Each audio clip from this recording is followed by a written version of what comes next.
Bismillahirrahmanirrahim. Dear students, this video is related to the detection of group 4 basic radicals as a part of qualitative inorganic mixture analysis. Group 1 to group 3 तो हम already discuss कर चुके हैं. Group 4 से अब start लेते हैं. Group 4 में जिंक, कोबाल्ट, निकल, मैग्नीज रेडिकल्स हैं.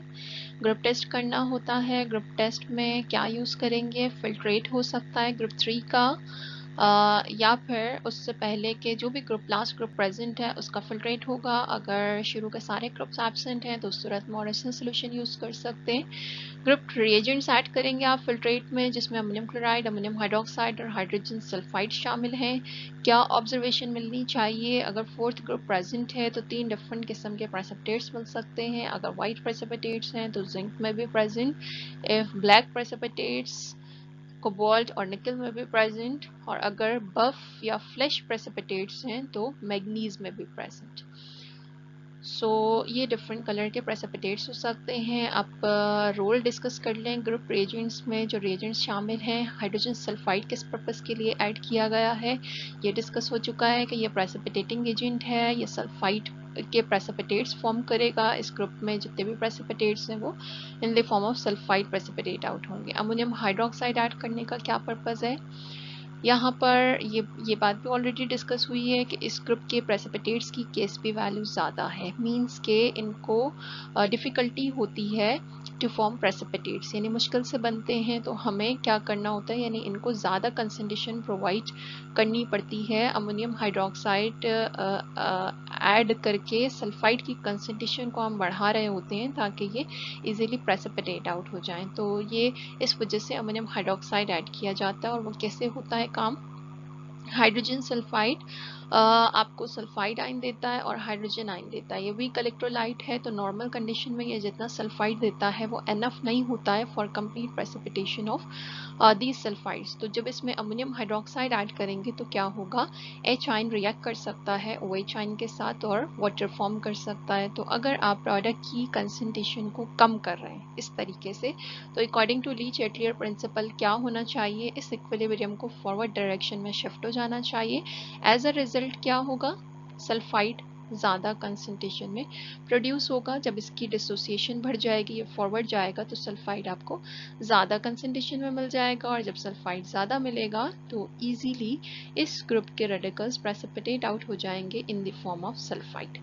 ये रीज़न है अमोनियम हाइड्रोक्साइड ऐड करने का विद H2S. अमोनियम क्लोराइड क्यों ऐड कर रहे हैं? अमोनियम क्लोराइड ऐड करने का वही रीज़न है जो ग्रुप 3 में अमोनियम क्लोराइड यूज़ किया गया था अमोनियम हाइड्रोक्साइड के साथ. एग्जैक्टली सिमिलर रीज़न है, जिसको जो है वो रिपीट अगर मैं करूं तो अमोनियम क्लोराइड आपको कॉमन आयन देगा जो कि अमोनियम हाइड्रोक्साइड में भी मौजूद है. इस कॉमन आयन की वजह से क्या होगा? अमोनियम हाइड्रोक्साइड का इक्विलिब्रियम बैकवर्ड डायरेक्शन में शिफ्ट होगा, जिससे OH आयन की कंसंट्रेशन क्या हो जाएगी? कम हो जाएगी.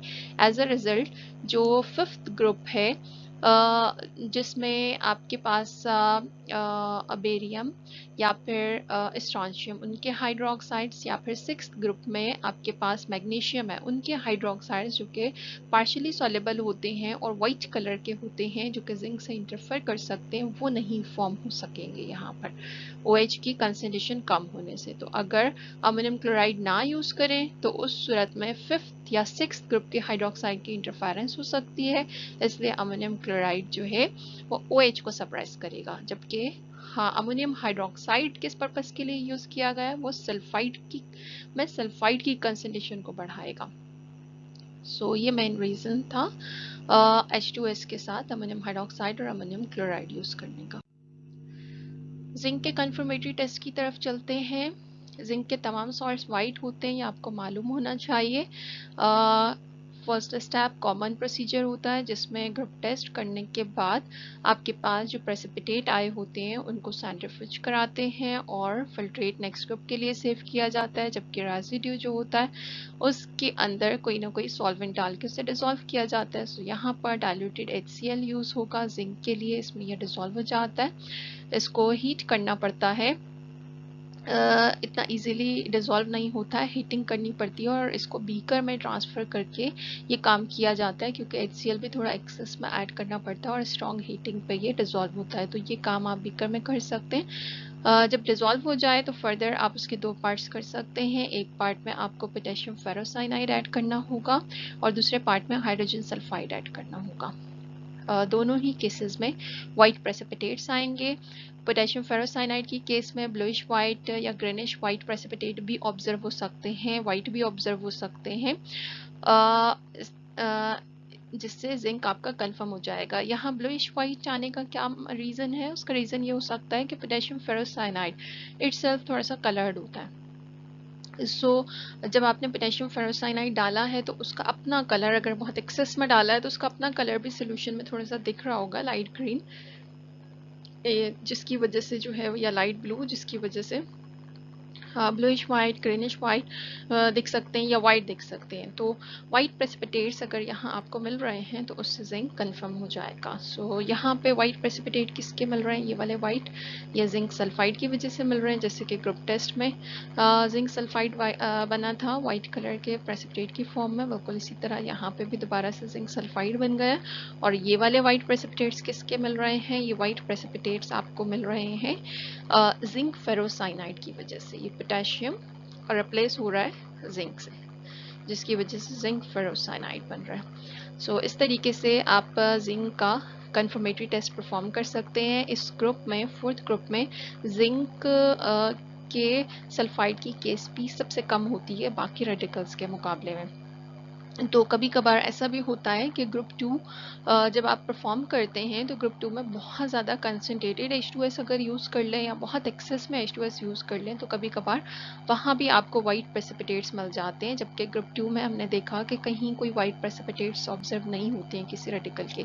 तो in case mixture analysis perform करते वक्त बेसिक रेडिकल्स के ग्रुप 2 में अगर आपको लगे कि वाइट प्रेसिपिटेट्स आ गए हैं तो वो वाइट प्रेसिपिटेट्स ग्रुप 2 के तो नहीं हो सकते हैं, वो जिंक के हो सकते हैं। KsP कम होने की वजह से, H2S ज़्यादा होने की वजह से या कंसनट्रेटेड होने की वजह से वो ऑब्जर्व हो सकते हैं। तो उस सूरत में वहाँ ग्रुप 2 में ही आप सेंट्रीफ्यूज करके और सेम CT जो आपने यहाँ पे किया है, यही सारा काम आप उस रेजिड्यू से परफॉर्म कर सकते हैं और वो उससे ज़्यादा अच्छा रिजल्ट मिल जाएगा, क्योंकि ज़ाहिर है उसके अंदर आपने ग्रुप 3 भी नहीं परफॉर्म किया हुआ और ग्रुप 4 के जो बाकी रिएजेंट्स हैं वो भी ऐड नहीं हुए हुए हैं। तो अगर जिंक ग्रुप 2 में ही प्रेसिपिटेट आउट हो जाए तो वहीं उसकी CT भी की जा सकती है।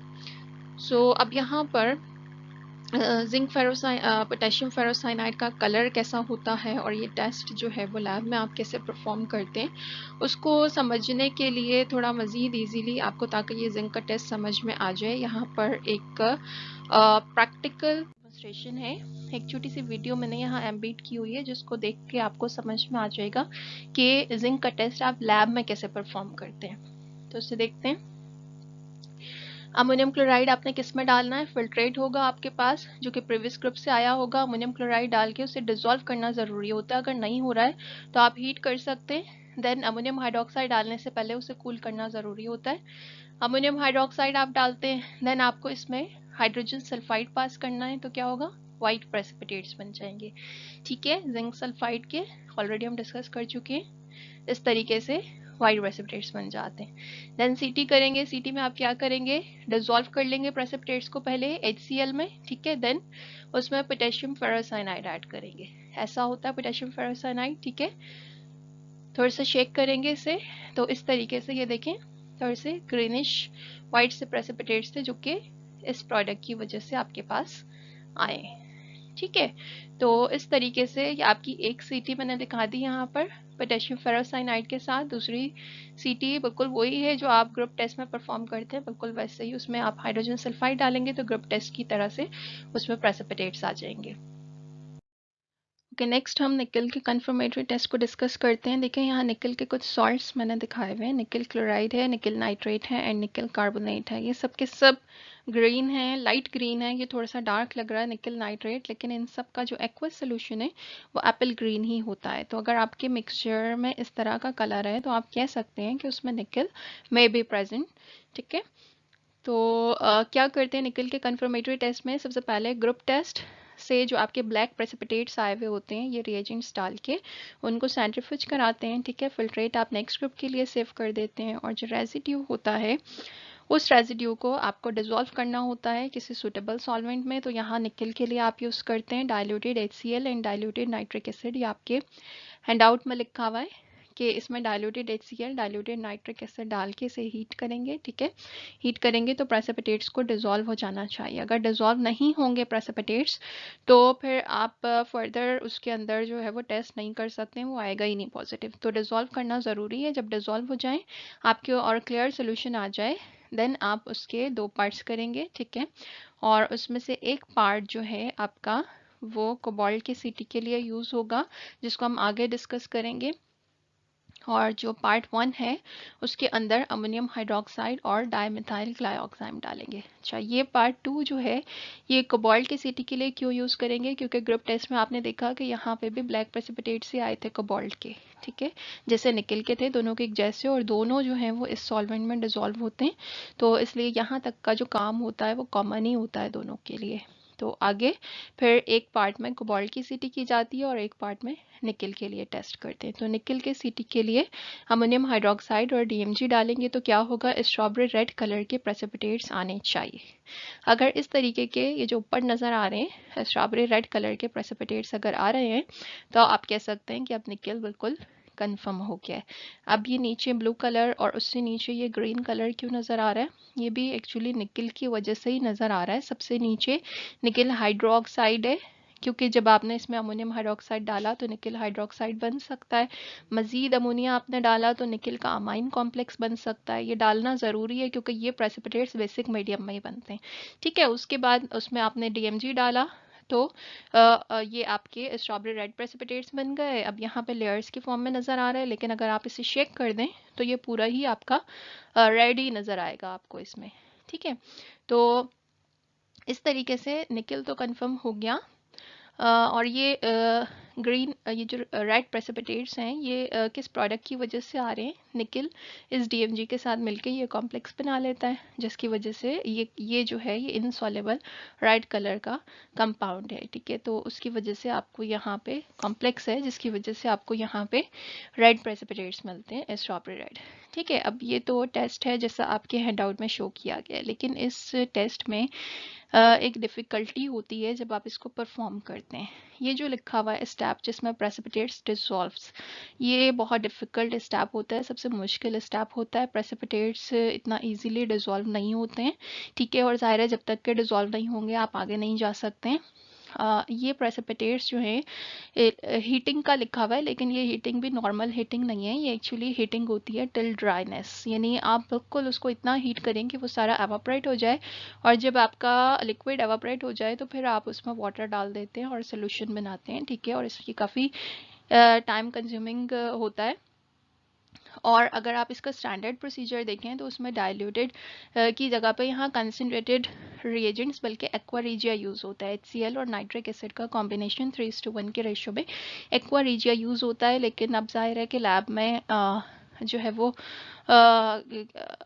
कंसनट्रेटेड रिएजेंट्स का यूज़ जो है वो थोड़ा सा डिफ़िकल्ट होता है, जिसकी वजह से यहाँ पे डाइल्यूट एसिड लिखा गया है, और फिर उसकी हीटिंग बहुत स्ट्रॉन्ग करनी पड़ेगी जब वो एक्वा रिजिया के रेशो तक पहुंच जाएगा, ठीक है। तब जाके जो है वो आपके पास फिर उसके बाद वो डिज़ोल्व होने शुरू होंगे प्रेसिपिटेट्स, और उसके बाद फिर ये टेस्ट होगा। तो इसमें बहुत ज़्यादा टाइम लग जाता है, जिसकी वजह से जो है मुश्किल होती है। और अक्सर हमने ये ऑब्ज़र्व किए कि प्रेसिपिटेट्स तो डिज़ोल्व नहीं होते हैं, मुश्किल से होते हैं, ठीक है। तो इसलिए फिर हम क्या करते हैं यहाँ पर कि ये जो पार्ट 1 और पार्ट 2 है ये हम यूज़ नहीं करवाते हैं, ठीक है। यहाँ तक आप नहीं जाते हैं, ये वाला जो स्टेप है प्रेसिपिटेट्स को डिसॉल्व नहीं करते हैं, बल्कि क्या करते हैं पार्ट 1 और पार्ट 2 की जगह पे आप ओरिजिनल सोल्यूशन यूज़ कर लेते हैं, ठीक है। ओरिजिनल सोल्यूशन आप कोबाल्ट के लिए भी यूज़ करते हैं, ओरिजिनल सोल्यूशन आप निकल के लिए भी यूज़ करते हैं। तो ओरिजिनल सोल्यूशन अगर आप यूज़ करेंगे तो आप कह सकते हैं कि आप डायरेक्ट CT परफॉर्म कर रहे हैं इसकी, और ये आप वैसे नहीं कर सकते, ये सिर्फ उस सूरत में करेंगे अगर आपका निकल के लिए ग्रीन मिक्सचर था ठीक है, या सोल्यूशन आपका एप्पल ग्रीन है तो आप निकल के लिए डायरेक्ट सीटी कर सकते हैं, और अगर मिक्सचर पिंक है तो कोबाल्ट के लिए डायरेक्ट सीटी कर सकते हैं। ठीक है, डायरेक्ट सीटी क्यों कह रहे हैं, क्योंकि रेजिड्यू से काम नहीं किया है। ठीक है, लेकिन ग्रुप टेस्ट परफॉर्म करना ज़रूरी है, क्योंकि जो फिल्ट्रेट है वो आपको नेक्स्ट ग्रुप में सेव करना है के लिए सेव करना है। तो ग्रुप टेस्ट में ब्लैक प्रेसिपिटेट्स का आना ज़रूरी है, अदरवाइज़ ये कंफर्म नहीं होगा। निकल या कोबाल्ट ग्रुप टेस्ट मस्ट है। ग्रुप टेस्ट के बाद आप फिल्ट्रेट को भी सेव करेंगे नेक्स्ट ग्रुप के लिए, सैंड्रिफिज भी कराना है, लेकिन सिर्फ जो रेजिड्यू से यहाँ तक का जो प्रोसीजर है जिसमें पार्ट 1 और पार्ट 2 यूज़ करना है प्रेसिपिटेट्स डिसॉल्व करके, वो डिफ़िकल्टी की वजह से हम स्किप करवाते हैं, क्योंकि हमने ये ऑब्जर्व किया है कि अगर आप ओरिजिनल सोल्यूशन में ये टेस्ट परफॉर्म करते हैं तो ये बहुत क्लियर टेस्ट होता है और इसकी इंटरफेरेंस बाकी रेडिकल्स से जो आमतौर पे होती है वो बहुत कम होती है। तो इंटरफेरेंस नहीं होती है, जिसकी वजह से बहुत आपको शार्प रिजल्ट मिलता है निकल के लिए भी और कोबाल्ट के लिए भी। ठीक है, तो आप सिंपल क्या करते हैं, आपने अगर देखा कि आपका मिक्सचर एप्पल ग्रीन है, ठीक है, और इसका सोल्यूशन एप्पल ग्रीन है और मिक्सचर भी जो है वो एप्पल ग्रीन है या लाइट ग्रीन है, तो आप ये कर सकते हैं कि सिंपली ग्रुप 4 का टेस्ट परफॉर्म करें। ठीक है, ब्लैक प्रेसिपिटेट्स आ जाएं तो उसके बाद फिर आप ओरिजिनल सोल्यूशन लें और ओरिजिनल सोल्यूशन में आप अमोनियम हाइड्रोक्साइड और DMG डाल दें। ठीक है, तो ये बहुत ही आपका क्विक रिजल्ट होता है इसका। तो इस तरीके से ये निकल का कंफर्मेटरी टेस्ट कंप्लीट हो जाता है। DMG का कलर कैसा होता है, ठीक है, और जो है वो मज़ीद भी इसको जो है वो प्रैक्टिकली इस टेस्ट को कैसे परफॉर्म करते हैं, तो उसके लिए अगेन एक छोटी सी प्रैक्टिकल वीडियो है, उसको देख लें। ग्रुप टेस्ट के लिए फिल्ट्रेट में अमोनियम क्लोराइड ऐड कर रहे हैं। ठीक है, डिसॉल्व करेंगे इसे, और अमोनियम हाइड्रोक्साइड डालने से पहले कूल करना ज़रूरी है अगर आप हीट कर रहे हैं तो। अमोनियम हाइड्रोक्साइड ऐड करेंगे, देखें ये अमाइन कॉम्प्लेक्स की वजह से थोड़ा सा ब्लश कलर आ रहा था। देन H2S पास करेंगे। H2S आपको लैब में जो मिलती है वो हम डिज़ोल्व फॉर्म में देते हैं। ठीक है, सोल्यूशन फॉर्म में आपको मिलती है। तो ये ब्लैक प्रेसिपिटेट्स आपके निकल सल्फाइड के यहाँ पे बन गए इस तरीके से। इसके बाद आपको सीटी करना है। सीटी के लिए आप ओरिजिनल सोल्यूशन लेंगे। ठीक है, ओरिजिनल सोल्यूशन में अमोनियम हाइड्रोक्साइड ऐड करना है आपको। देखिए ब्लू कलर जो मैंने डिस्कस किया था, और नीचे जो है वो थोड़ा सा ग्रीन है, और इसके अंदर ये आपने डाला DMG, तो स्ट्रॉबेरी रेड प्रेसिपिटेट्स बन गए, जो कि किस वजह से हैं, वो इस कॉम्प्लेक्स की वजह से। ये इक्वेशंस आपको हैंडआउट में भी हमने प्रोवाइड किए हैं। ये स्ट्रॉबेरी रेड कलर के प्रेसिपिटेट्स आ जाएंगे, अगर आप शेक करेंगे तो पूरा आपका रेड हो जाएगा। तो इस तरीके से निकल का भी कंफर्मेटरी टेस्ट कंप्लीट हो गया। इसके बाद हम डिस्कस करते हैं आप कोबाल्ट के कंफर्मेटरी टेस्ट को। ठीक है, तो ये देखें कोबाल्ट के कुछ सॉल्ट्स हैं यहाँ पे। कोबाल्ट क्लोराइड है, कोबाल्ट नाइट्रेट है, कोबाल्ट कार्बोनेट है। ये सभी या तो पिंक हैं या पर्पल हैं। ये थोड़ा शॉकिंग पिंक है, थोड़ा और डार्क पिंक है, लेकिन इन सब का जो सोल्यूशन होता है वो लाइट पिंक होता है। तो ये एक चीज़ है कोबाल्ट के सॉल्ट्स की कि वो ब्लू या पर्पल भी हो सकते हैं, ब्लू भी हो सकता है कोबाल्ट का सॉल्ट, और उसको हम डिस्कस करते हैं क्यों हो सकता है। ब्लू या पर्पल कोबाल्ट के सॉल्ट्स हो सकते हैं, लेकिन जो है वो उनका जो सोल्यूशन होता है वो लाइट पिंक होता है, एक्वस सोल्यूशन। तो कोबाल्ट के कंफर्मेटरी टेस्ट में आप क्या करेंगे, ये वाला स्टेप तो हम ऑलरेडी बात कर चुके हैं कि ब्लैक प्रेसिपिटेट से सैंड्रिफिज करना है, लेकिन रेजिड्यू से आगे सीटी नहीं करना है। कोबाल्ट के लिए भी डायरेक्ट टेस्ट ही होगा। तो कोबाल्ट के लिए डायरेक्ट टेस्ट जो होगा उस 2 टेस्ट हैं कोबाल्ट के लिए, दोनों कंफर्मेटरी टेस्ट आपको परफॉर्म करने। ठीक है, एक कंफर्मेटरी टेस्ट में आप क्या करते हैं, ओरिजिनल सोल्यूशन लेते हैं और उसके अंदर आप कोई भी ऑर्गेनिक सॉल्वेंट जैसे कि एसीटोन, ईथर या अल्कोहल, अमाइल अल्कोहल या कोई भी आइसोप्रोपाइल अल्कोहल, कोई भी ऑर्गेनिक सॉल्वेंट जो लेयर बना सकता हो या जो इमिसेबल हो आपके सोल्यूशन में, ठीक है, वो लेते हैं और उसके अंदर आप ऐड करते हैं अमोनियम थायोसाइनेट। ये सॉलिड फॉर्म में भी हो सकता है और लिक्विड फॉर्म में भी हो सकता है, सोल्यूशन फॉर्म में भी। तो क्या होगा, ब्लू लेयर आएगी। अगर तो ये ऊपर आपको ब्लू लेयर नज़र आ रही है टॉप पे, अगर आपने सोल्यूशन फॉर्म में लिया है तो ये लेयर बहुत अच्छी नज़र आएगी ऊपर। अगर आप इसको शेक करेंगे तो पूरा ही ब्लू हो जाएगा। और अगर ये सॉलिड फॉर्म में लिया है तो चूंकि सॉलिड जो है वो डायरेक्ट नीचे भी जाएगा, तो फिर हो सकता है कि इतनी क्लियर नज़र ना आए, लेकिन ब्लू कलरेशन आ जाएगी। ठीक है, तो ब्लू लेयर आए या ब्लू कलर आए, दोनों ही जो है वो कोबाल्ट की कंफर्मेशन को शो कर रहे हैं। दूसरा जो टेस्ट है कोबाल्ट का, उसमें क्या करते हैं, मिक्सचर, वो भी डायरेक्ट है लेकिन उसमें सोल्यूशन के बजाय मिक्सचर लेते हैं। ठीक है, यानी ये सॉलिड जो आपका मिक्सचर जो आपको मिलेगा, ये तो सॉल्ट्स हैं लेकिन आपको जो सैम्पल मिक्सचर मिलेगा वो डायरेक्टली आप ले लेंगे, ठीक है। उसके अंदर कंसनट्रेटेड HCl ऐड करेंगे तो क्या होगा, ब्लू सोल्यूशन आएगा। अगर उसके अंदर कोबाल्ट हुआ इस तरीके का ब्लू सोल्यूशन आएगा, ठीक है। उसके अंदर अगर आप वाटर डालें तो वाटर डालने से वो पिंक हो जाएगा इस तरीके से, ठीक है। तो अगर ये दोनों टेस्ट आपके एक साथ आ रहे हैं तो फिर आप कह सकते हैं कि कोबाल्ट कंफर्म हो गया, दोनों का एक साथ आना ज़रूरी है। यहाँ पे आपके ब्लू कलर क्यों आया, क्योंकि कोबाल्ट क्लोरो कॉम्प्लेक्स बन गया, कोबाल्ट टेट्राक्लोरो। यहाँ पे पिंक क्यों आया, क्योंकि कोबाल्ट एको में कन्वर्ट हो गया, क्लोरो कॉम्प्लेक्स कोबाल्ट एको कॉम्प्लेक्स में कन्वर्ट हो गया। और यहाँ पे आपके पास ब्लू लेयर क्यों आई अमोनियम थायोसाइनेट से, ये आपका कोबाल्ट टेट्राथायोसाइनेट कॉम्प्लेक्स यहाँ पे बना है, जिसकी वजह से ये आपको ब्लू कलर की लेयर नज़र आई है, ठीक है। तो अब इसकी भी एक प्रैक्टिकल वीडियो है, उसको सबसे पहले ग्रुप टेस्ट परफॉर्म करेंगे। अमोनियम क्लोराइड डालना है आपने फिल्ट्रेट में, ठीक है। अगर हीट किया है तो कूल करेंगे, देन आप उसके अंदर अमोनियम हाइड्रोक्साइड ऐड करेंगे, ठीक है। अमोनियम हाइड्रोक्साइड ऐड करके हाइड्रोजन सल्फाइड आपने पास करना है। हाइड्रोजन सल्फाइड पास करने से ब्लैक कलर के प्रेसिपिटेट्स आएंगे जो कि कोबाल्ट सल्फाइड के होंगे। कन्फर्मेटरी टेस्ट के लिए आपने सोल्यूशन लेना है, ओरिजिनल सोल्यूशन, ठीक है। उसके अंदर आपने कोई ऑर्गेनिक सॉल्वेंट डालना है, इस तरह से लेयर बन रही है। उसके बाद आप अमोनियम थायोसाइनेट, यहाँ पे सॉलिड डाला जा रहा है, ये देखिए नीचे भी ब्लू आ गया, और अगर आप शेक करें तो पूरा ही ब्लू हो जाएगा, ठीक है। ये क्यों बना, ये जो कॉम्प्लेक्स है आपका टेट्राथायोसाइनेट कोबाल्ट का, इसकी वजह से ये आपका ब्लू कलर आ गया, ठीक है। तो ये पूरा शेक कर दें तो ये ब्लू हो जाएगा। ये हो गया कोबाल्ट का कंफर्मेटरी टेस्ट। ये एक टेस्ट है जो हमने डिस्कस किया था। दूसरा ओके, इसके बाद कोबाल्ट के सेकंड सीटी के लिए भी एक प्रैक्टिकल डेमोन्स्ट्रेशन है, लेकिन ये सिर्फ यहाँ पर सिर्फ कलर चेंजेस ऑब्जर्व करने के लिए मैं दिखा रही हूँ आपको। एक तो ये कि ये बीकर में हो रहा है, आप लैब में टेस्ट ट्यूब में करेंगे, और दूसरा ये कि ये सोल्यूशन में टेस्ट किया जा रहा है, जबकि आप जो है वो डायरेक्ट मिक्सचर में करेंगे सेकेंड जो कोबाल्ट का सीटी है। लेकिन कलर चेंजेस जो आपको ऑब्जर्व होंगे वो सिमिलर होंगे, और मिक्सचर के केस में ज़्यादा शार्प कलर चेंजेस होंगे। तो इसको देख लें।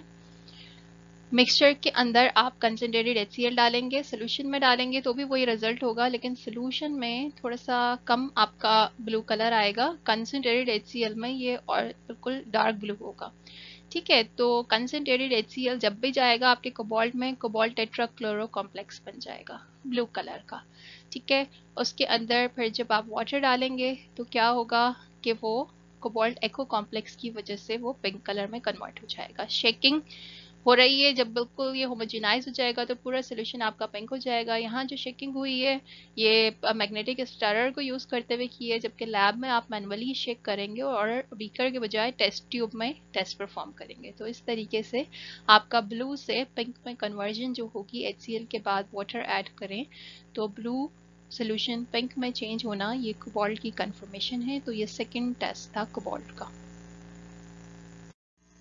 ओके, अब हम मैग्नीज के कंफर्मेटरी टेस्ट को डिस्कस करते हैं। उससे पहले ये कुछ सॉल्ट्स हैं, ये देख लीजिए। मैग्नीज क्लोराइड है, पिंक है, लाइट पिंक। मैग्नीज नाइट्रेट उससे भी ज़्यादा लाइट पिंक है, और मैग्नीज सल्फेट ये भी थोड़ा सा of white light pink colour mix है, डर्टी वाइट आप इसे कह सकते हैं, ठीक है, या फ्लैश कलर है ये।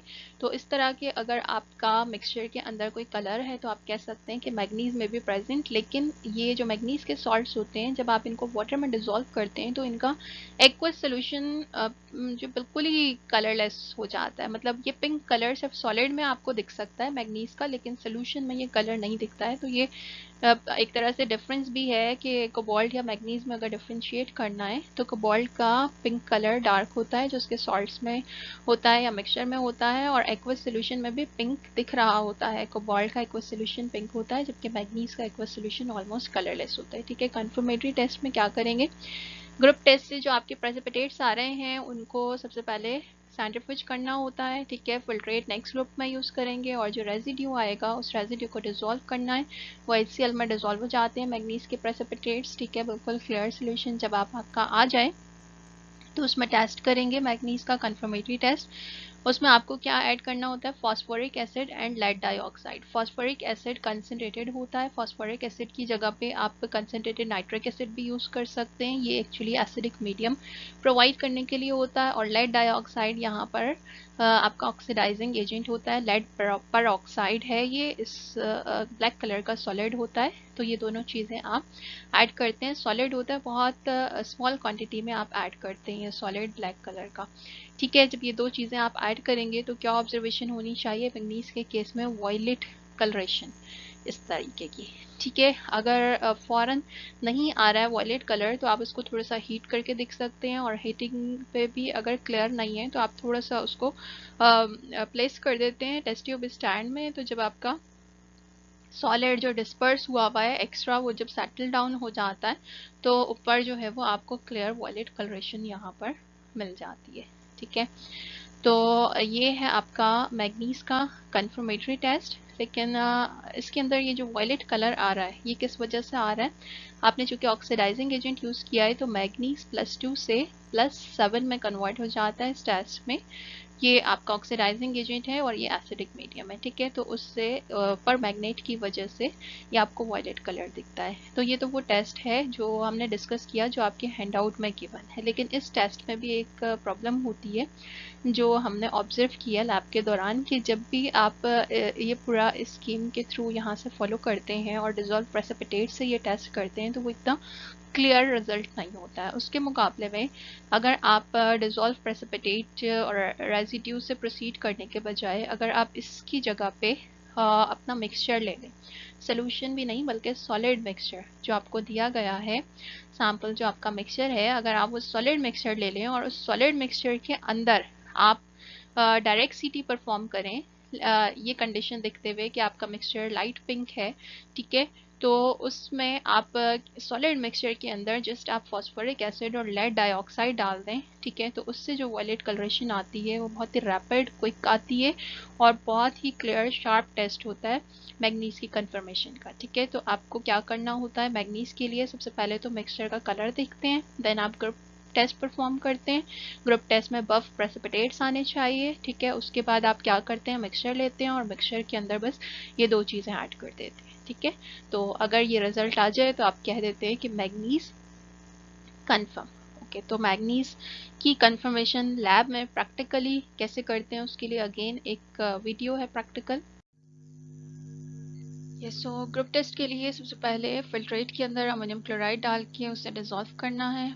अगर हीट किया है तो उसे कूल करेंगे और उसके बाद उसमें रूम टेम्परेचर पर अमोनियम हाइड्रोक्साइड ऐड करेंगे। अगर मैग्नीज हुआ तो हाइड्रोजन सल्फाइड उसके बाद पास करने से बफ कलर के या फ्लैश कलर के प्रेसिपिटेट्स उसमें ऑब्जर्व होंगे।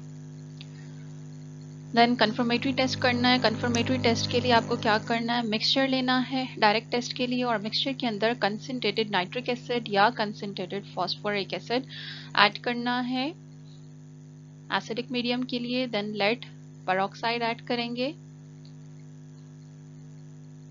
आप इसे हीट कर सकते हैं, अगर कलर चेंज ऑब्जर्व नहीं हुआ है या उसे थोड़ी देर के लिए आप प्लेस कर सकते हैं टेस्ट ट्यूब स्टैंड में। तो क्या रिएक्शन होगा इसमें, परमैग्नेट आयन में कन्वर्ट हो जाएगा मैग्नीज। तो इस तरह से वॉयलेट कलरेशन आपको ऑब्जर्व हो जाएगी ड्यू टू परमैग्नेट आयन, जो कि मैग्नीज की प्रेजेंस को कंफर्म कर रहा है। सो फोर्थ ग्रुप के तमाम रेडिकल्स को हमने डिस्कस कर लिया है one by one with confirmatory test. अब इसके बाद जो रेडिकल्स रह गए हैं वो नेक्स्ट पार्ट में, जो कि लास्ट पार्ट होगा बेसिक रेडिकल्स की डिटेक्शन से रिलेटेड, उसमें डिस्कस करेंगे।